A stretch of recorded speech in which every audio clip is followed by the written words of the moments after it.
Sejam todos muito bem-vindos ao primeiro episódio oficial do Roriz Podcast. Um podcast onde a gente vai falar um pouco sobre marketing, negócios e tecnologia. Eu quero trazer aqui também para vocês assuntos mais relacionados à área de intelectualidade, né? Literatura, escrita.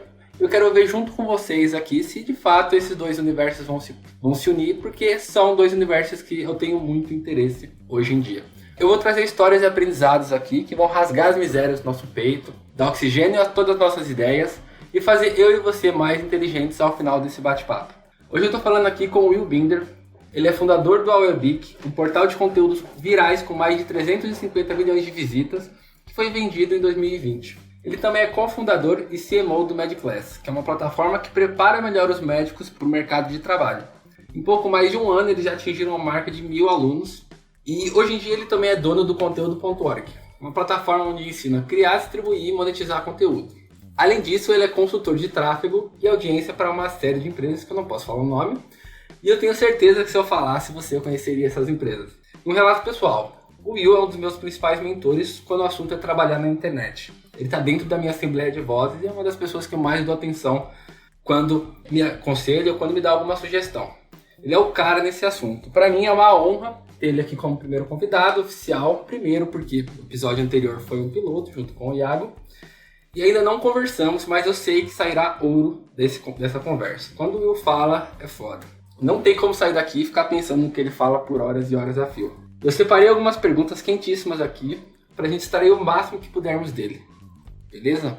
Então fique à vontade, puxe uma cadeira e participe desse papo. Tem cerveja na geladeira e a carne já está assando. Divirta-se.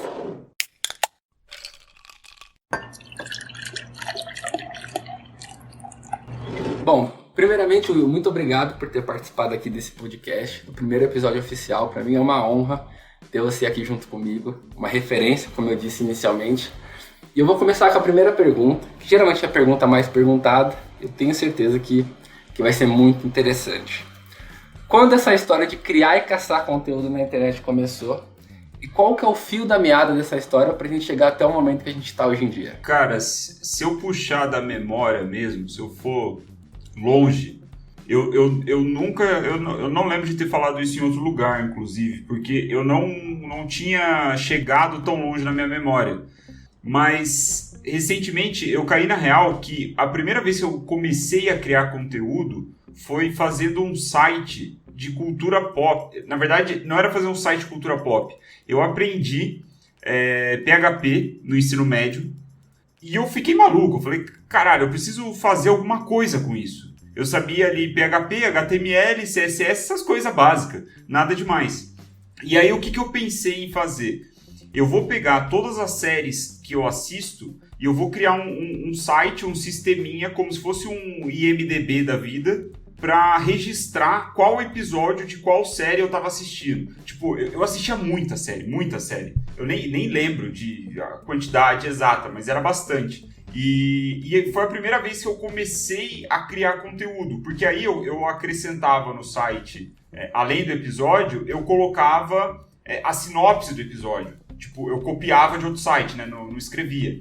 Eu colocava um link do trailer da próxima temporada. E eu fui fazendo isso e o negócio era tipo localhost, né? Eu não coloquei no ar isso daí, era só um controle interno meu. E aí, puxando da memória, esse foi, eu acho que talvez a primeira vez que eu comecei a dar vida para algum conteúdo nesse sentido, assim, online, né? Mais longe na história, tem outras formas de criar conteúdo. Aí eu não sei se é essa a pergunta, mas online, né, no digital, foi mais ou menos assim. Aí eu sei que depois, o próximo site que eu criei, eu chamei de Bytes a Gogô.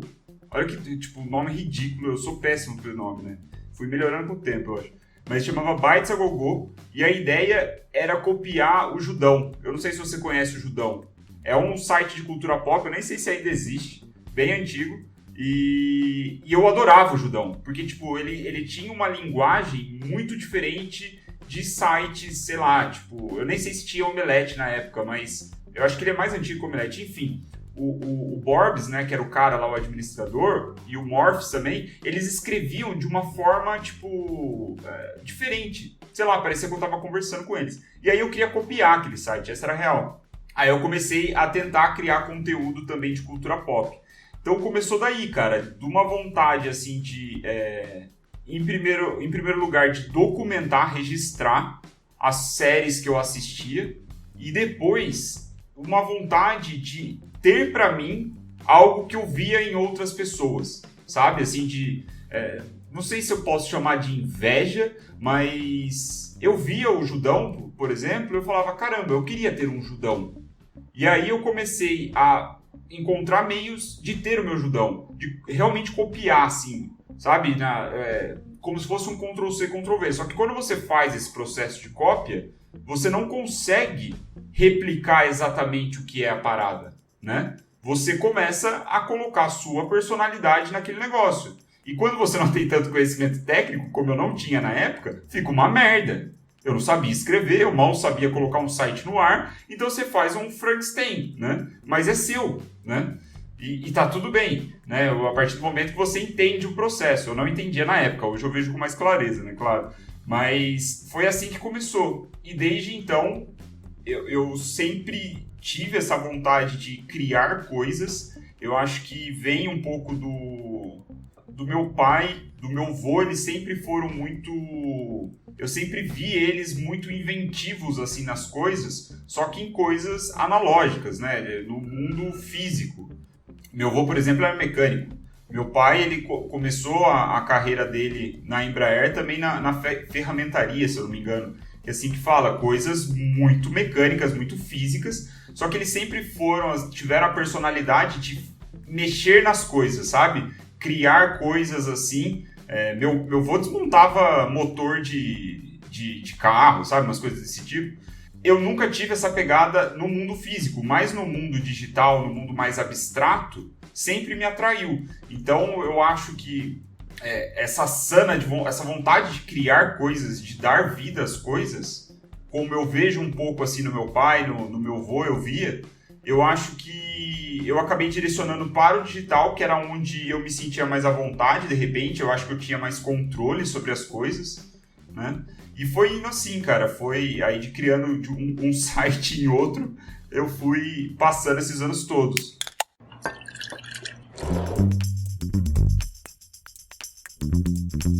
Qual foi o seu primeiro empreendimento, assim? Quando foi que de fato você falou, caramba, estou trabalhando aqui seriamente com internet? Quando isso passou de virar uma ideia, uma alucinação, uma possibilidade para uma realidade, para um trabalho, para uma coisa concreta? Agora eu já me confundo nas datas, cara. Eu já parei de falar de contar os anos exatos, assim, porque eu sei que já são mais de 10 anos. Então eu sempre falo assim, ó, eu trabalho com essa merda há mais de 10 anos. Eu nem sei mais quanto tempo faz.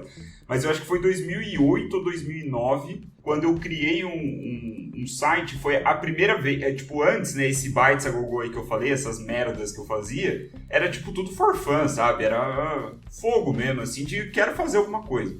Mas aí, eu acho que foi em 2008, eu criei algo com a intenção de fazer dinheiro. Eu vi...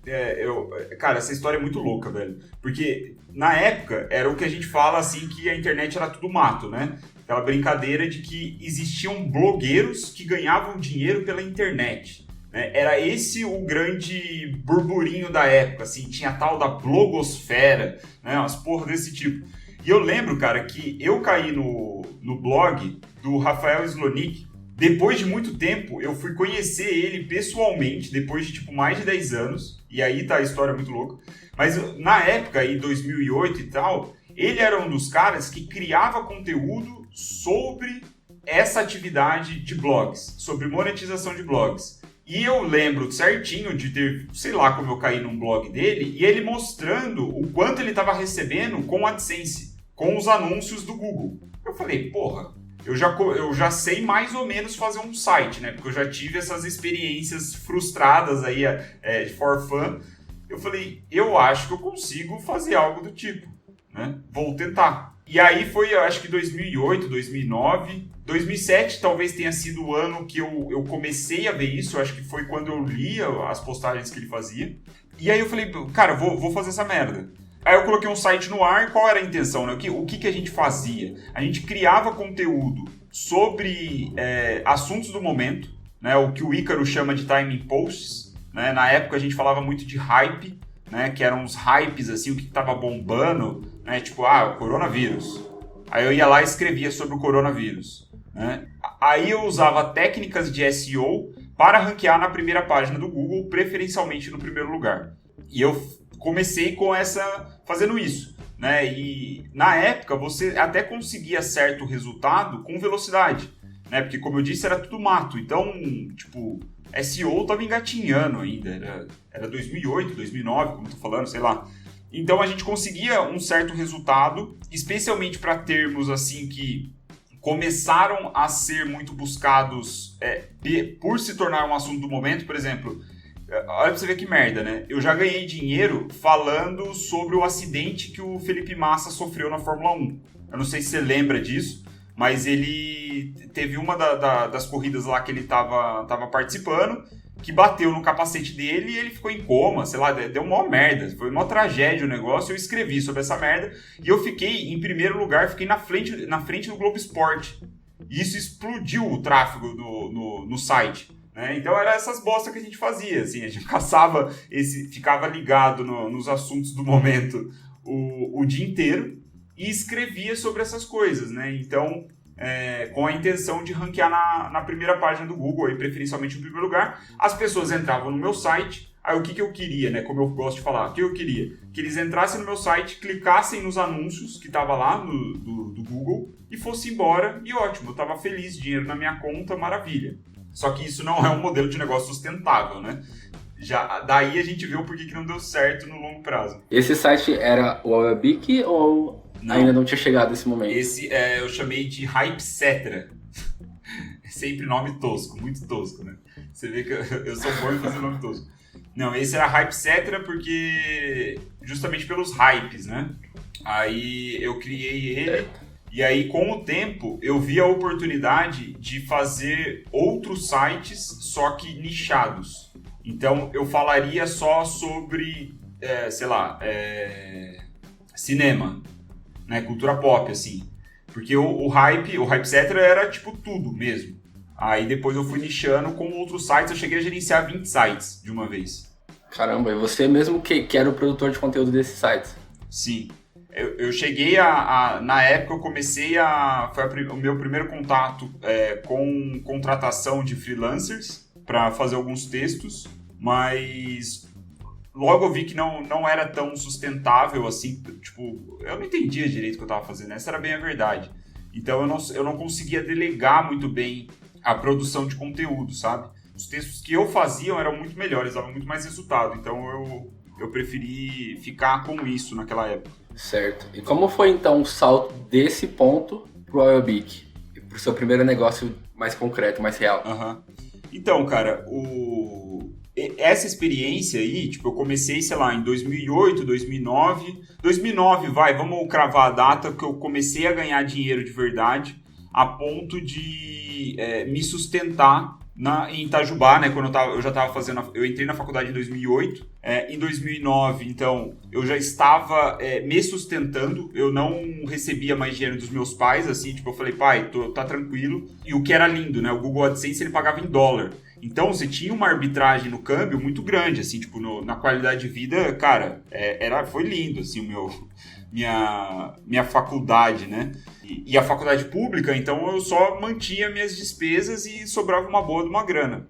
Com a evolução desses sites, né, eu fui criando, só que o Google ele começou a ficar mais criterioso com esse tipo de abordagem, né? Não era, de fato, um modelo de negócio sustentável, porque eu não estava nem aí para o usuário. Eu fazia para hackear o sistema, né? Para quebrar o algoritmo do Google. Esse era o meu trabalho. As pessoas chegando lá e clicando no anúncio e me dando dinheiro era uma consequência.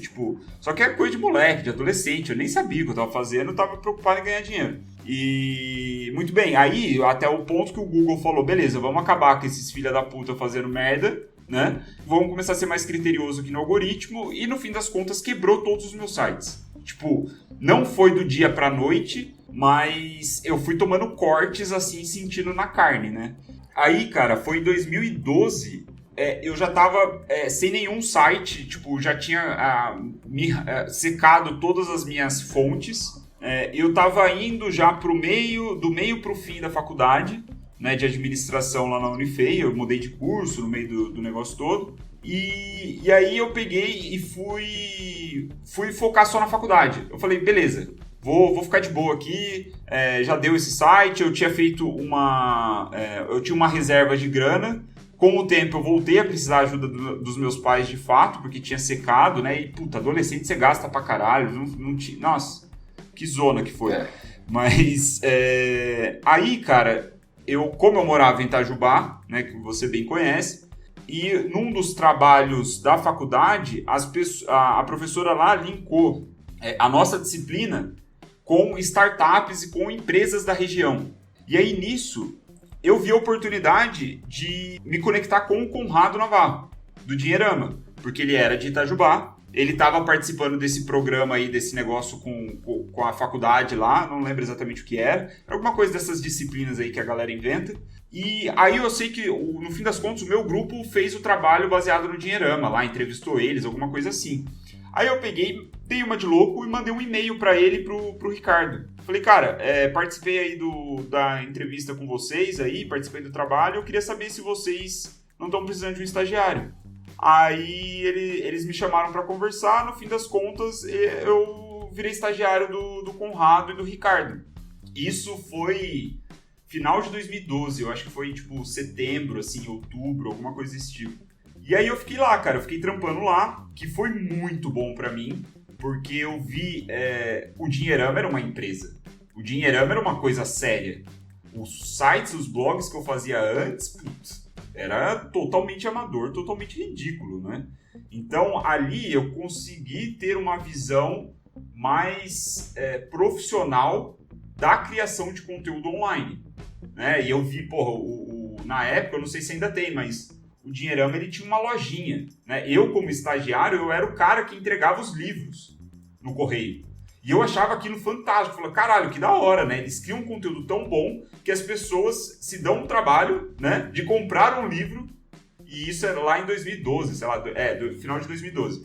Aí acabou que eu saí do Dinheirama em junho ou julho de 2013, assim, mais ou menos, porque a faculdade estava me apertando. Eu tava no 4º ano já de administração, né, num curso de 5, e eu tava querendo mais tempo livre, assim, eu queria, sei lá, eu queria ficar de boa, na verdade eu queria formar, né, porque como eu troquei de curso, eu tava sentindo já, sabe, a água bater. Então eu falei, cara, eu preciso vazar disso aqui, eu preciso focar, e eu não tava conseguindo fazer tudo ao mesmo tempo. Aí, pra resumir a história, chega no final de 2013, onde eu tava terminando meu 4º ano, a nossa querida Juliana Caminha, que você bem conhece também, era minha professora de pesquisa de marketing. Putz, eu adorava as aulas dela, marketing sempre foi as disciplinas que eu mais curtia, né, na administração. E aí ela deu um trabalho lá que, basicamente, ela inaugurou startup, o mundo da startup para mim. A gente já tinha ouvido falar antes, lá nas outras matérias X, mas aí eu não lembro exatamente qual era a proposta do trabalho, eu sei que eu comecei a conhecer outras startups lá nos Estados Unidos, ver a cena do Vale do Silício, coisa e tal. E aí eu conheci um modelo de negócio lá do site, que na época era o site com o maior crescimento, o crescimento mais rápido da história da internet em termos de audiência, que era o famoso Upwork, tá de pé até hoje aí esse site. Aí o que foi ainda melhor, eu não só conheci o site, como eu encontrei 2 apresentações de PowerPoint do editor-chefe, se eu não me engano, ou um dos repórteres lá, um dos escritores dele, descrevendo basicamente toda a operação deles. Eles foram participar aí desses eventos aí, tipo, de startup, assim, SXSW, umas coisas dessas assim, e eu nem sei como, cara, é tipo Deus, né, sei lá, coisa do destino, assim, que você navegando, procurando coisa de trabalho de faculdade, eu vi aquilo e eu falei, puta que pariu, cara. Foi a mesma sensação que vendo o cheque lá que o moleque recebia lá há muito tempo atrás. Eu vi aquilo e falei, consigo fazer igual? Né? Aí eu fiquei maluco ali Isso era tipo novembro, outubro, assim, de 2013 já, né? Tava no final do ano letivo, e aí eu sabia que eu ia entrar de férias e eu precisava fazer estágio para formar no último ano, né? Tinha que fazer aquele estágio obrigatório.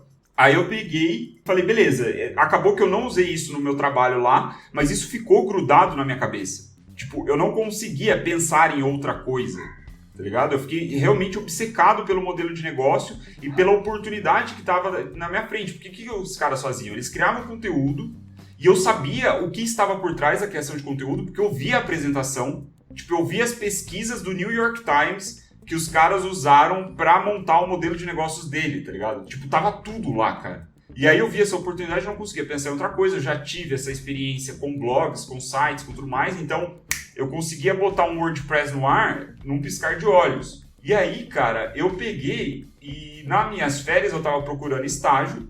Tipo, procurar estágio daquele jeito, né? Que você totalmente desanimado, sem nenhuma perspectiva. Então, eu tava nessa época aí de dezembro, janeiro, essa época aí de férias. Indo pro meu último ano de faculdade, sem porra nenhuma pra fazer, eu falei, cara, eu vou fazer essa merda. Foda-se, eu vou criar um site aqui, vou tentar fazer, vamos ver o que dá. E aí, no fim, né, o resto é história. Deu certo, tipo, em 23 de dezembro de 2013, eu comprei o domínio awebic.com. 16 de fevereiro de 2014, mais ou menos 2 meses depois, eu consegui fazer a primeira viralização de conteúdo. Caramba! E toda essa jornada, assim, foi você por você mesmo? Sim, o que né, permitiu, justamente pelo meu histórico, fazendo esses sites, né, fazendo essas coisas. Mas eu lembro dessa data com muita clareza, porque eu só fazia isso. Eu tava de férias, eu tava realmente obcecado em conseguir viralizar conteúdo. Eu falei, eu vou ganhar do algoritmo do Facebook. E eu não sosseguei até eu entender como aquela porra funcionava. E, tipo, eu comecei do zero. A Fran, minha esposa hoje, né, na época era minha namorada, ela não sabia o que eu tava fazendo. Ela sabia que eu tava no computador, assim, tipo, né, a gente não morava junto. Eu tava na casa dos meus pais, né, de férias. Enfim, eu acho que ela trabalhava já na época, alguma coisa do tipo. E, cara, eu não falei pra ninguém. Por que eu não falei pra ninguém? Porque pra eu provar a minha hipótese de que era possível viralizar conteúdo do zero, sem ter audiência, eu não poderia falar pra ninguém. Porque se eu falasse, eu estaria enviesando o meu experimento. E aí, foi tipo guerrilha pura, assim, o negócio. Eu dava um jeito de divulgar as merdas que eu publicava lá no site, né? Os memezinhos, as coisas lá, os viralzinhos, essas coisas assim. E aí eu sei que no dia 16 de fevereiro, eu lembro com muita clareza, porque é um dia antes do meu aniversário. E foi quando explodiu o tráfego, ali de 15 para 16 de fevereiro. No final do dia 16 de fevereiro, eu decidi, se eu não me engano, foi num domingo, esse 16 de fevereiro, eu decidi colocar anúncio no site. Porque ali, cara, ali foi, tipo, esse início foi o momento que eu não tava pensando na grana, eu tava pensando no jogo, entende? Assim de tipo, putz, eu quero fazer essa porra dar certo. Só que aí eu vi, né, aí com a minha experiência, com tudo que eu já tinha passado, eu vi a quantidade de tráfego e falei, beleza, tem dinheiro rolando aqui. Aí também eu não sou besta, né? Aí eu coloquei anúncio, aí no dia 17 de fevereiro, que é o meu aniversário, tipo, bombou, explodiu pra caralho, assim, eu acho que eu não lembro os números, mas deve ter dado mais de $100 no dia, o que já foi lindo pra mim, né, que eu não tava gerando receita, tava procurando estágio, velho, pelo amor de Deus, cara. Eu que tinha passado, tipo, sei lá, os últimos 5 anos da minha vida empreendendo, criando e monetizando o site, eu tava procurando estágio, cara. É tipo, é Deus agindo em cima mesmo pra falar, você não vai por esse caminho, meu amigo. Então, aí foi isso, cara. Aí virou história, o negócio deu muito certo, eu acertei o timing, assim, né? Então, eu tava preparado no momento certo, né, pra isso. O Awebic, ele acabou virando o meu projeto, meu modelo de negócio na faculdade, lá que a gente faz o TFG, né, o trabalho final de graduação. Eu usei o Awebic, o que tem lá os seus prós e contras de fazer isso. Mas o que, de certa forma, cara, foi o que fez com que eu tornasse a minha jornada pública. Porque até então, eu nunca tinha criado conteúdo sobre criar conteúdo, sobre marketing, sobre business, sobre nada. Só que o fato de eu ter colocado o Awebic na banca, né, como a gente fala lá no TFG, outras pessoas sabiam o que eu estava fazendo. E aí eu tinha que apresentar resultado. E eu tinha que mostrar, eu mostrava, porra, olha a minha fanpage aqui, cara, olha quanto cresceu, né, não sei o que, olha a audiência que eu tô tendo. Então isso foi chamando a atenção das pessoas. Naturalmente, eu fui criando, entre aspas, uma audiência de pessoas que ouviam o que eu tinha para falar, porque eu tinha apresentado o resultado. E essa audiência eram meus amigos, assim, eram colegas de faculdade, coisa e tal, né? Do CEL, do Centro de Empreendedorismo da Unifei, né? Que ele estava começando e tal. E aí eu fiquei motivado também a começar a criar conteúdo sobre marketing, né? Sobre essas coisas, porque era legal, porra. Eu, né, tava fazendo meu negócio, eu compartilhava uma coisa ou outra que eu tinha aprendido ali e tava ótimo. Então, aí foi assim, cara, foi assim que começou a ficar profissional e foi o que deu até hoje, né? Assim, tipo, é o que me levou a estar aqui.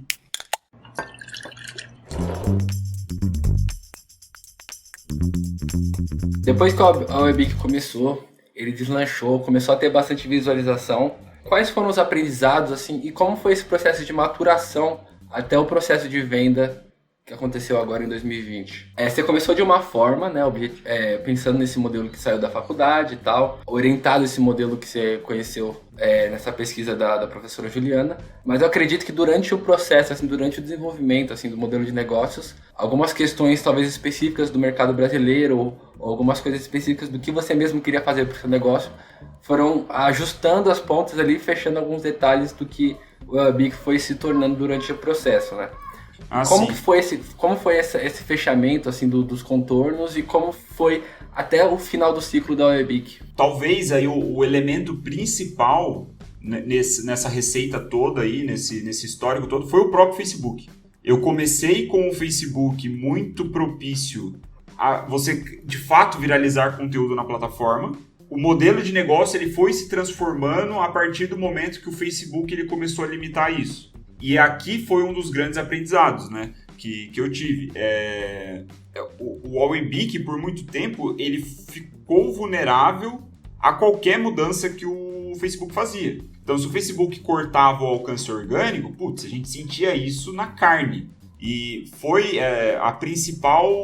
o principal agente de transformação, assim, de pivotagens no modelo de negócio foi isso. Então, a gente ia ajustando. Na questão assim, do mercado, eu fui vendo o SEO cada vez mais importante, que eu não importava tanto no início do projeto.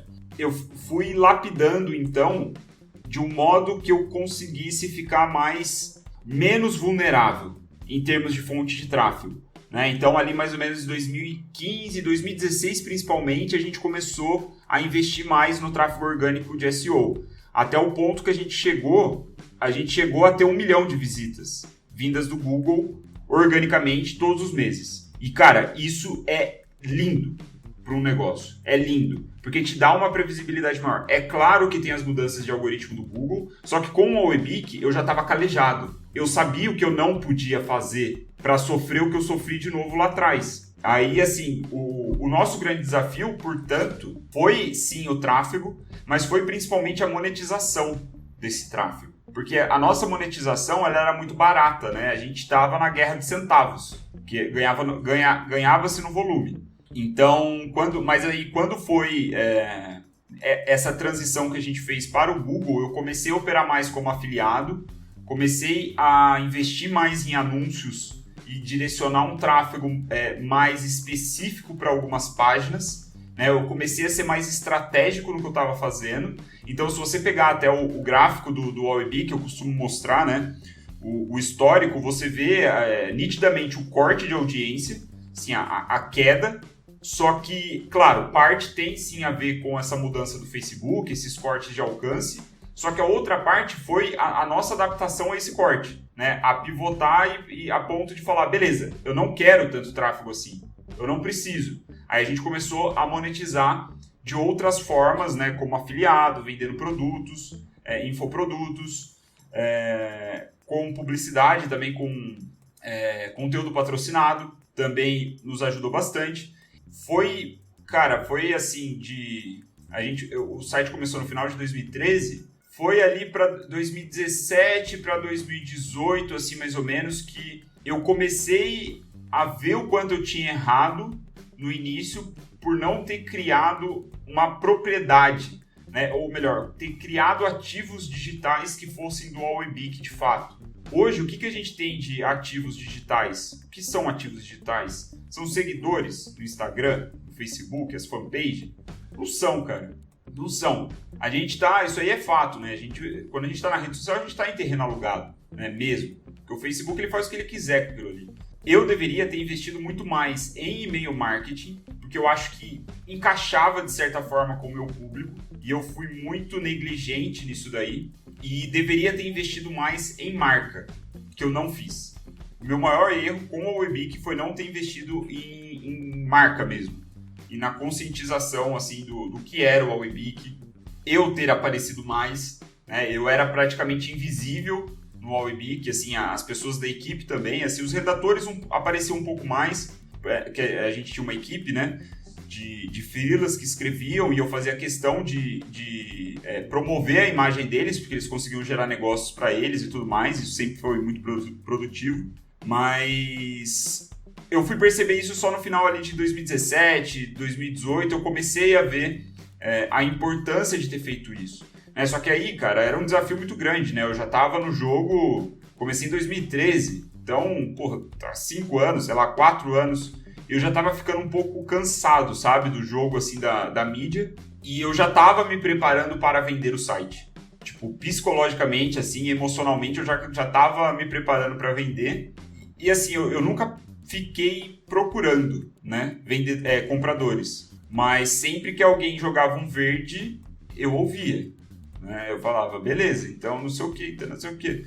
E aí foi que no final desse ano, no final de 2019, um amigo meu de internet, posso dizer assim, um conhecido, que já tinha me ajudado com o Webic em outros momentos, ele me procurou.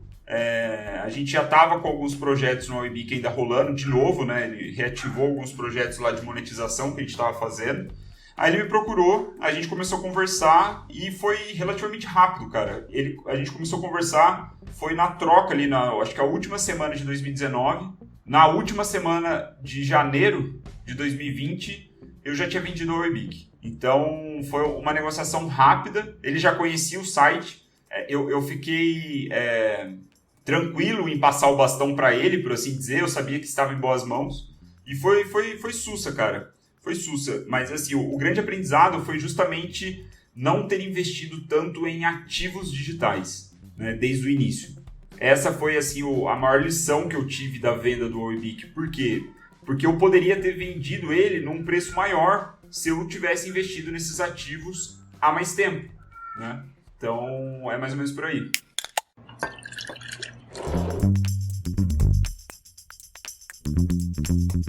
Perfeito. Agora entrando um pouco mais no assunto da produção de conteúdo mesmo, Will, vou emendar 2 perguntas aqui e acho que você vai conseguir ligar as 2 respostas, que é o seguinte: o que na sua opinião 99% dos produtores de conteúdo hoje estão fazendo de errado quando eles criam conteúdo para a internet? E o que você faria hoje se você estivesse começando um perfil do absoluto zero? Cara, eu vejo 2 coisas assim em especial que eu acredito ser um erro. 3 coisas.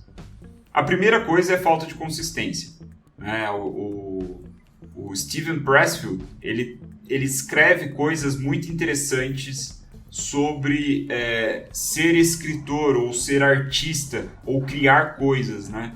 Tem The Art of War, se eu não me engano, é um livro muito bom.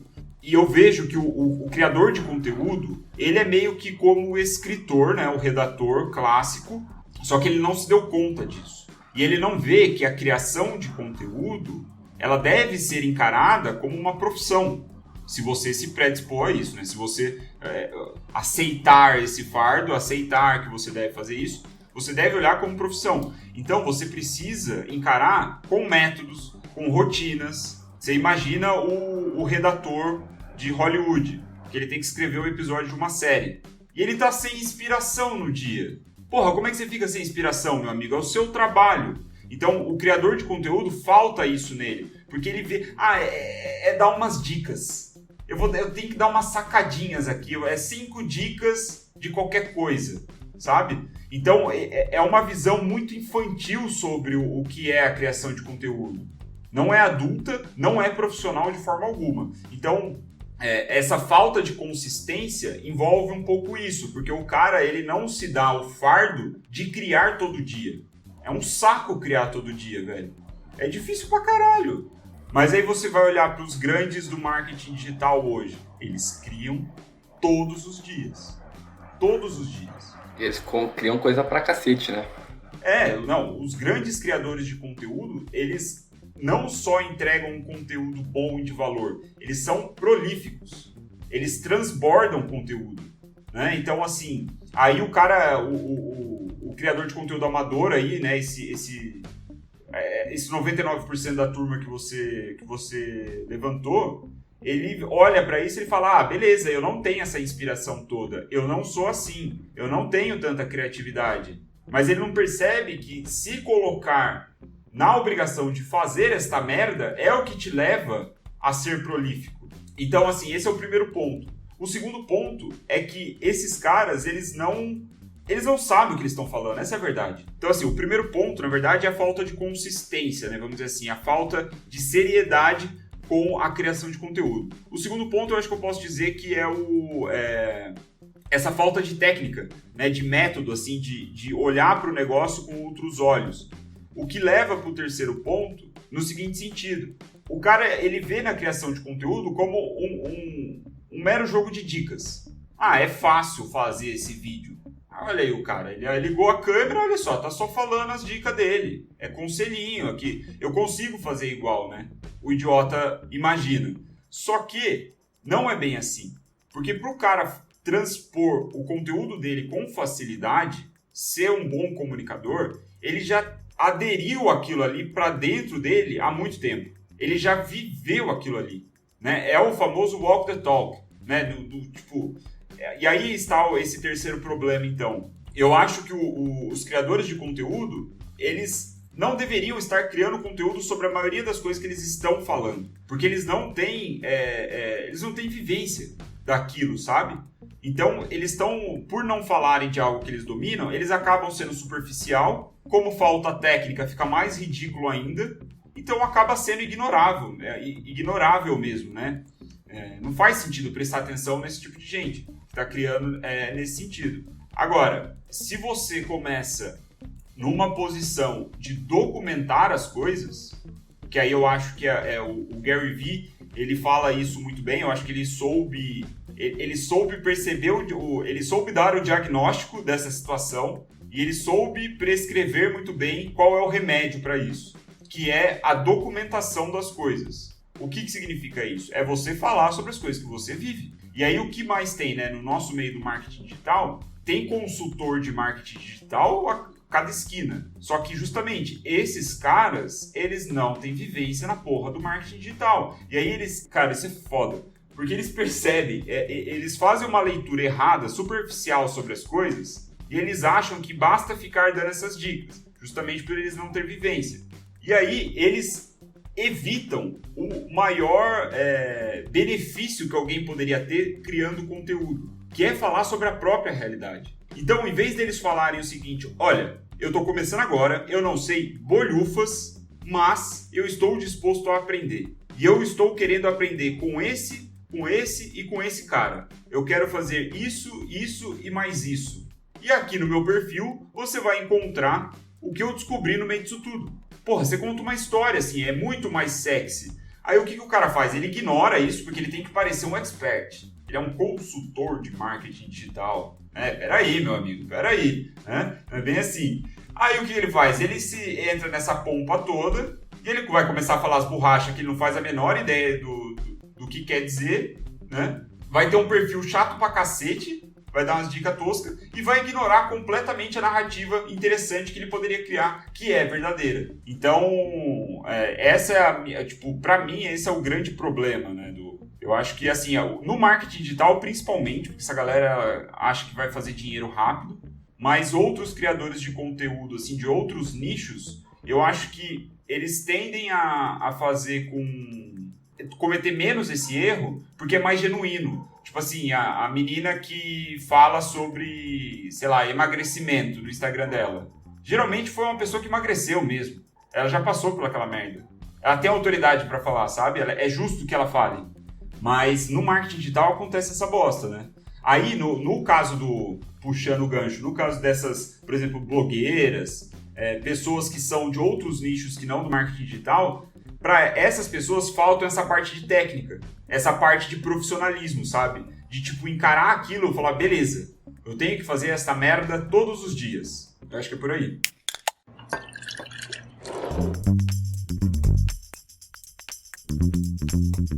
Bom, perfeito. Não, faz muito sentido. Consistência, o cara ter de fato o que dizer e não só ficar por aí espalhando com diquinhas, né?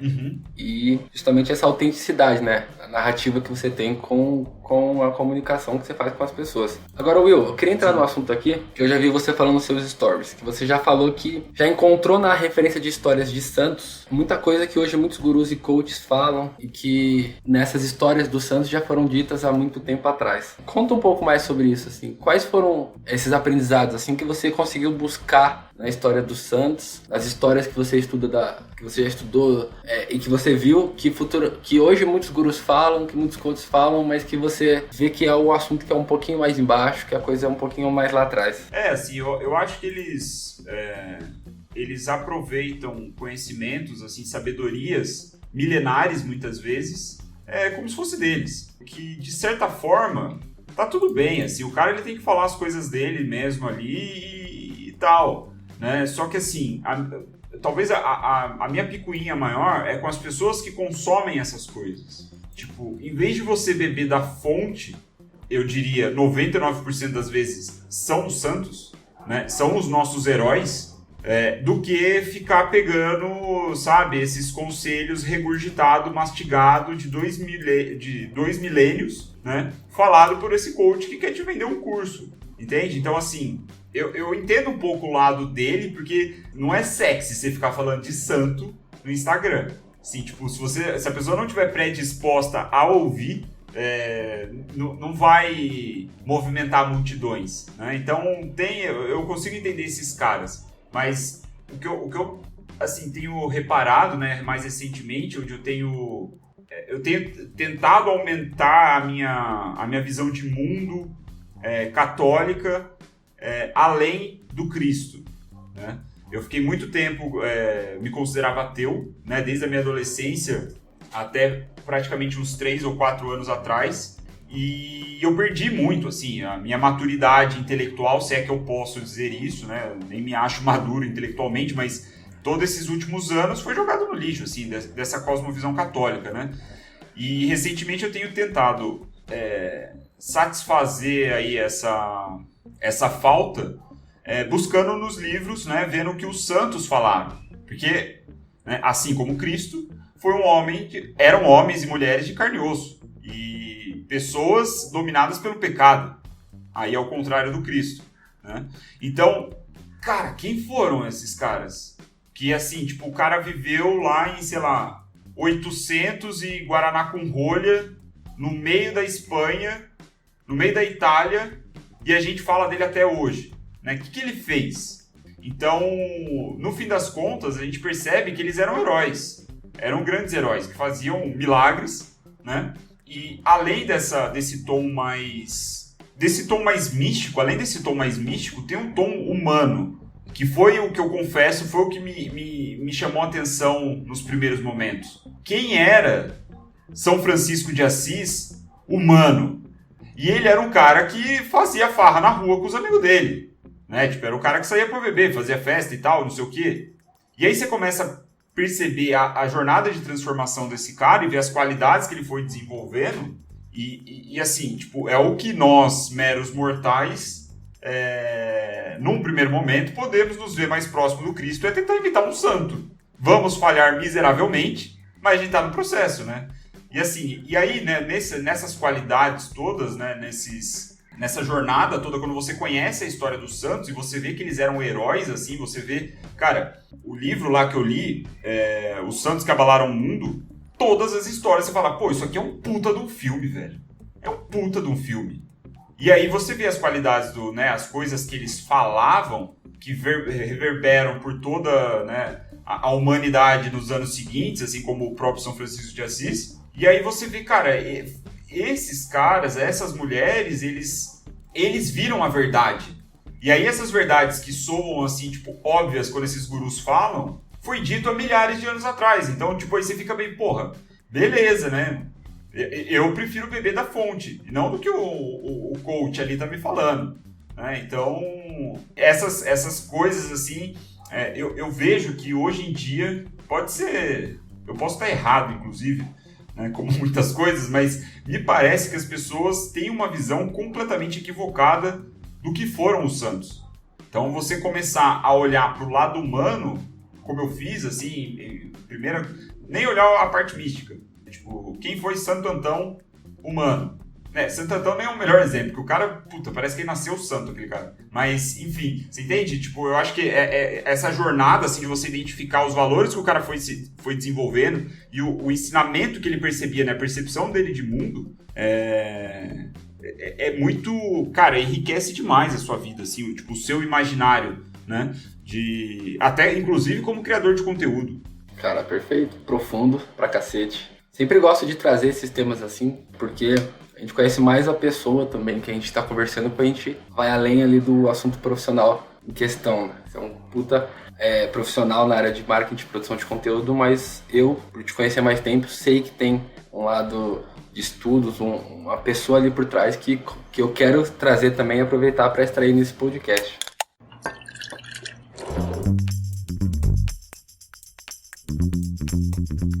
Agora, Will, uma pergunta. Qual ideia hoje que você gostaria de estar colocando em prática, mas não está atualmente no seu horizonte de foco?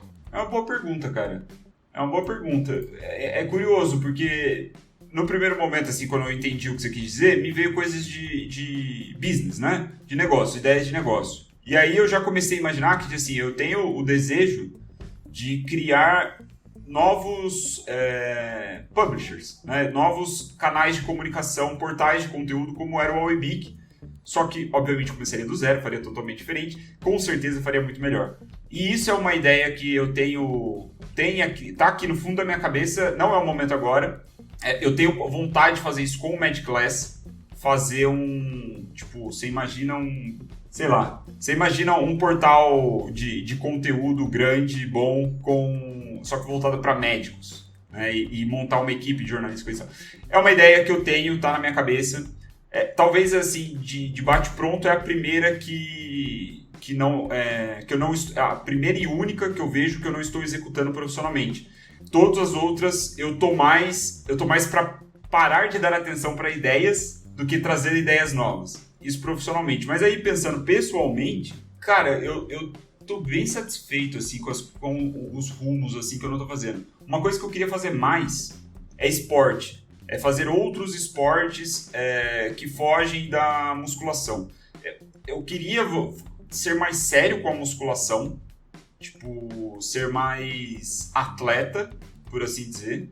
Eu acho que o esporte é algo que eu nunca investi por muito tempo na minha vida, apesar de gostar, assim, de praticar algumas coisas. E eu acho que talvez é a ideia... Eu não sei se eu respondo a sua pergunta, mas talvez seja a ideia que eu não estou executando. Todas as outras eu estou colocando, de alguma forma, campo espiritual, campo pessoal, campo de saúde. Eu tô executando. Não, responde sim, com certeza, porque a ideia é justamente extrair o que está hoje na sua mente, seja lá de qual campo exatamente for. Uhum.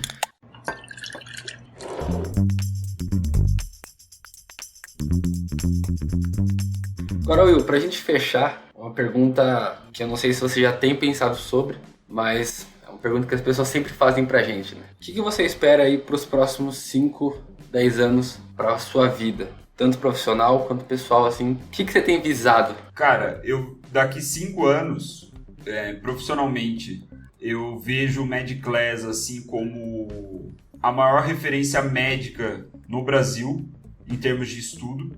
Eu vejo que as pessoas... O Magic Class, ele vai ser um pré-requisito de contratação em muitos hospitais, em muitos lugares. Eu acho que a gente vai conseguir essa penetração. É questão de tempo, assim, tipo... Eu não tenho dúvida. É só ser paciente e continuar trabalhando no ritmo que a gente trabalha. Porque eu e o George, de sociedade, encaixa muito, assim. Porque embora a gente se complemente em algumas qualidades, eu acho, mas nós dois temos a qualidade de trabalhar para cacete, né? De tipo, cara, a gente tá trocando mensagem de domingo a domingo, né? E É claro que cansa, é claro que tem hora que a gente desliga mesmo, mas a gente não se importa de fazer isso, né? Então, velho, é questão de tempo pro Magic Class ter... Ele já tem uma projeção nacional, né? A gente tá com mais de 3 mil alunos, mas ser visto assim entre...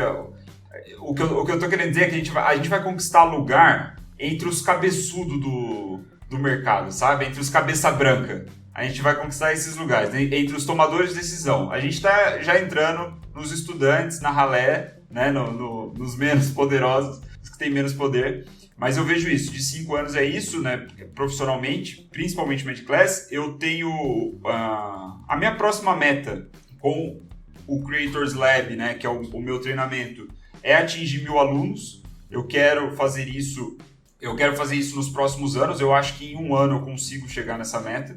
Só que eu preciso manter o ritmo, né? Eu preciso manter o mesmo volume de produção ou até mais. E, cara, pessoalmente, velho, putz, eu acho que eu quero ter mais filho.